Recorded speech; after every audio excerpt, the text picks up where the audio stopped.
More than 30 years ago, when I was 10 years old, I spent 2 weeks at the place of my grandparents during the summer holidays. And they lived in this little house on top of a hill at the Belgian countryside. They didn't have a lot of stuff.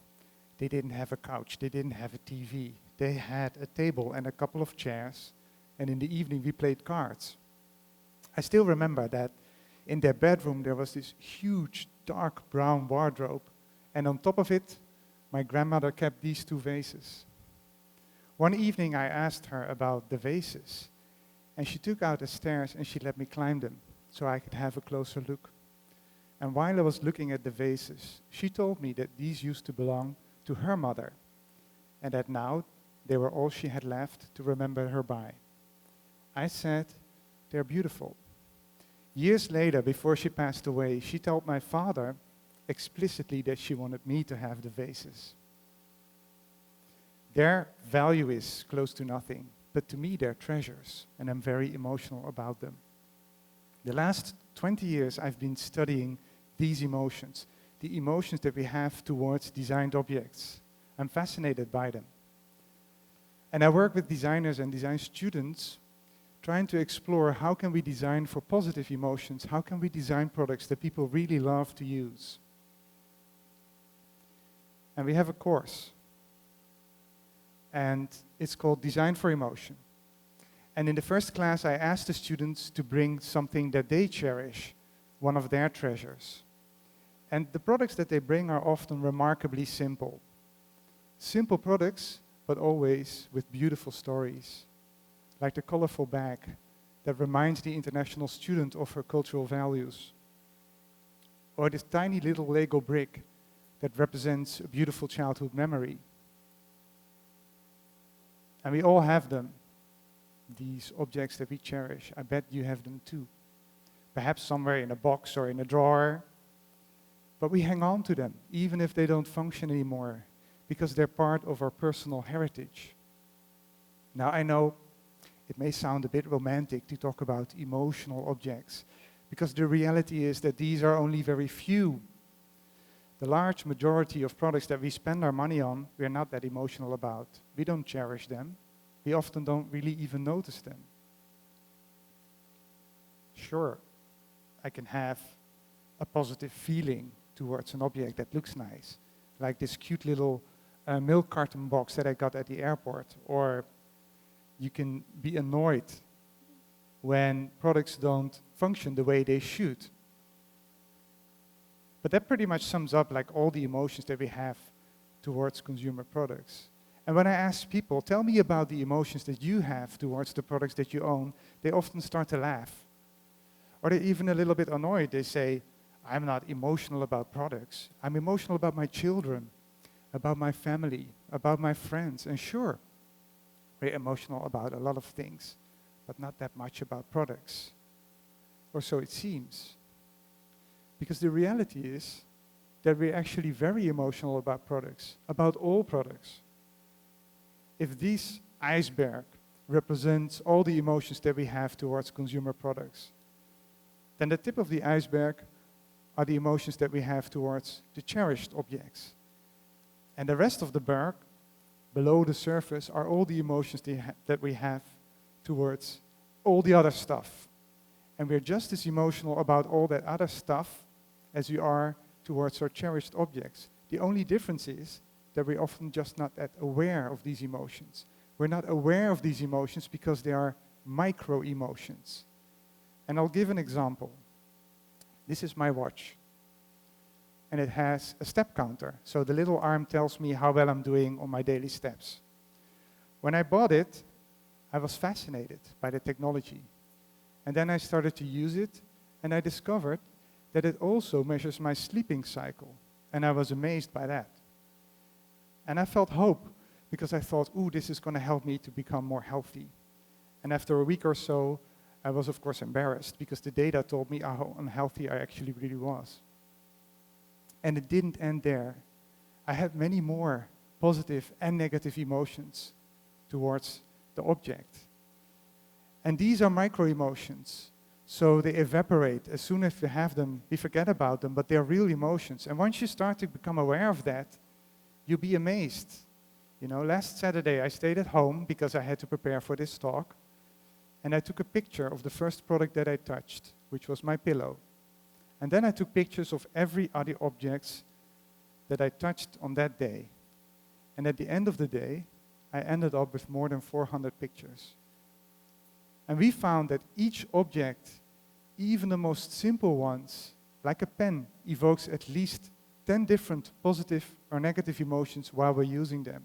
So if I have touched 400 products, and each one of them evokes 10 emotions, that adds up to more than 4,000 emotions during the day. And this is only the products that I touched. I didn't even count the ones that I just saw. So we are very emotional about products. They're tiny emotions. They're just ripples at the surface of our awareness. So they evaporate as soon as we have them.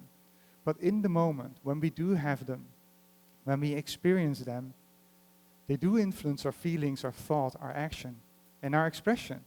And you can even see it, if you watch very closely, you can see it in your hands when you're using products, because different emotions, they stimulate different kind of qualities of interactions. And once you become aware of this, if you become aware of all these little emotions that you have constantly when you're using products, you'll be amazed to see how nuanced all of that is. We found that there are at least 25 different positive emotions alone that you can experience while you're using a product. And to me, that represents like a repertoire of opportunities. It's like a design canvas, because each one of them can be designed for. And this is what we do with our students. And I'll give you an example of a student project. Job designed for children who are hospitalized for cancer treatment. And because of their treatment, they have to be in isolation to avoid risk of contamination. So they're literally behind a glass wall. There's a glass wall between them and the rest of the world. They cannot touch other people. And this takes 4 days up to 4 months. So you can imagine how emotional this situation is for the caretakers and the children. So Job made a very thorough analysis of everything that's going on in this situation. And he looked at all the emotions that the children have. And he picked one of those emotions and he designed for that. And that was amusement. And this is what he designed.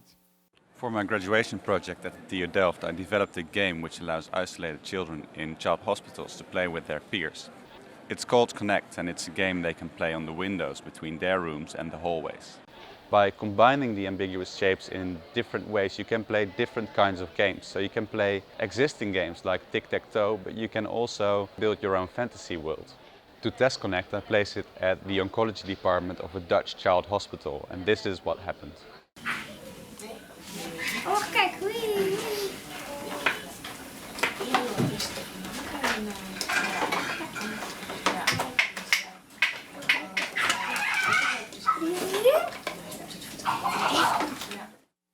I love this design because it's so simple. It's just a couple of magnets, and at the same time it's so profound because he took the barrier, the glass wall, and he transformed it into a playscape, a context for social play and a lot of amusement. Now I know that sometimes people, they tell me, you know, yeah, Pieter, that's all nice, but you're designing for the tip of the iceberg. You're designing those of products that we can cherish. What about all the other stuff? The stuff that we carry around and we don't care that much about? Well, my answer to that is, it's actually not the designer who determines if the product is going to be a cherished one. It's the person who buys it and who owns it. And here's a paradox. I believe that as long as we keep telling ourselves that we're not that emotional about products, then we are very easy victims to those out there who try to manipulate our emotions into buying stuff that we don't really need. And we harness ourselves against this manipulation by distrusting our emotions. We tell ourselves, don't listen to your emotion, be rational, because we know that the emotions can be manipulated. And I propose a different route. I would say, don't trust your emotions, embrace them. Get to know them. Become an expert of your own emotions. Because if you're an expert of the emotions towards your products, nobody will be able to manipulate you. And that's how you enable yourself to start cherishing objects. And I have 3 tips. 3 tips on how to get to the top of the iceberg. 3 tips on how to embrace your emotions towards products. To start with the first, focus on activities. Again, a student project. It's called Unikis. It's done by Janine. And her challenge was, I need to design something that enables and stimulates children with physical disabilities to play with children who do not have physical disabilities. And that can be quite a challenge sometimes. The essence of the game is that each disability represents a superpower. So for example, if you're deaf, you can use sign language, which means that you can communicate over long distances. So in this game, the children with the disabilities are the superheroes. The other children, they can become superheroes too. They have to develop their own superpowers. So all the children together, they generate and they invent superpowers, and they have a lot of fun while doing so. What I like about this design is that Janine said, I'm not going to design something that people need to buy. So there's no fancy, shiny product involved. It's just a sheet of paper with some instructions. And you use the stuff that you already have in your home. It's the activity that counts. And psychologists have proven that it's not the stuff that we own that influence how happy we are. It's what we do. It's the activities that we engage in with the stuff. So next time when you're buying a product, don't focus too much on the emotions you have towards the object. Try to imagine all the emotions you will have in the context of the activity of using the product. Because if you can do that, the product becomes a vessel for these experiences. Tip number 2, focus on your own identity.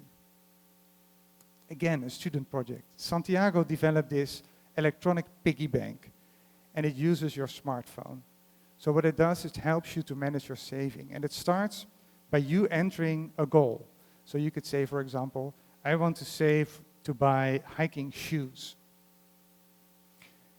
And the piggy bank helps you to monitor how well you're doing and when you will get there to be able to buy those shoes. And at the same time, at some unexpected moments, it will print little labels, and the labels have questions about the thing that you're saving for. And the questions are things like, how are these shoes that you're going to buy help you to grow? What talents does it require you to use and develop? How will they enable you to contribute to other people, something besides yourself? How is it going to help you to deepen your relationships that you have with the people that you love? How is it going to increase your vitality, your mental and your physical well-being? So it's nice to have positive emotions in itself, but the beauty of emotions is that there are also entry points to understanding our own values. So whenever you have an emotion towards a product, it means that it touches upon one of your values. So we can use that to learn about who we are, who our values are, and actually to grow our identity. And if we do that, the product becomes a representative of those values and your evolving identity. Tip number 3, focus on being virtuous. And this is the final design student project that I will show. It is a wheelchair for children. And this is not the design of Eva, this is a conventional wheelchair.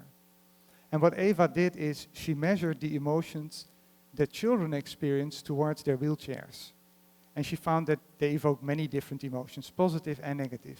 But there was one part of the wheelchair that evokes a very strong negative emotion that she not had anticipated. Because it's a part that the children don't even use. It's the handles.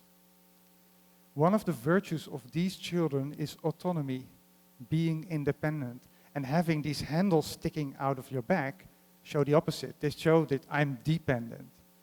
So here's the redesign that Eva made. As you can see, it changed in many different ways. But one of the things that she did is she took off the handles and she put on a bar. And when the child is not being pushed, the bar slides below, behind the seat, and it becomes unrecognizable as a push bar. So it celebrates the virtue of autonomy of these children. This product, this device, is called a bag snagger. This is not one of my student projects, it's an existing product. And what it does is it is used by park rangers to take plastic bags out of trees. And why I love this design is because people see this and they are inspired and they start forming little groups of volunteers to go bag snagging in the weekend. So they're inspired by this product to do something good. And we all have character strengths and virtues, being grateful, wisdom, kindness, honesty. And we can use our emotions as radars to identify those products that resonate with our own character strengths and that enable us to take that what is good inside of us and put it in the outside world. I believe then these can be the products that we learn to cherish. Before I end my talk, I have one more story to tell about the wheelchair. It's an anecdote. I use this example a lot, and this is one of the first projects that I did when I was starting to teach. I use it in my lectures to students, and one day, after the lecture, one of the students came up to me. And that was Bart, and he's in the middle of the picture. And Bart is in a wheelchair himself, and he told me, I know that wheelchair. And I thought, yeah, that's possible because we have the prototype on display in our building. And then he said, I've known this wheelchair years before I became a design student. So he had to explain that to me. And he told me the story that when Eva designed this wheelchair, she built a prototype and she went to a primary school to test it with children. That was his school. And he was one of those children. And he still remembered that when this lady came in with this wheelchair and told him that she had designed that wheelchair, he was so inspired that at that moment he decided, I want to become a designer too. I think it's a beautiful example of someone who embraced his emotions towards design object. So I'd like to invite you to do the same. Next time when you're going to buy a product, embrace your emotion so that whatever it is that you buy, it can become one of your cherished objects and maybe even part of your personal heritage. Thank you.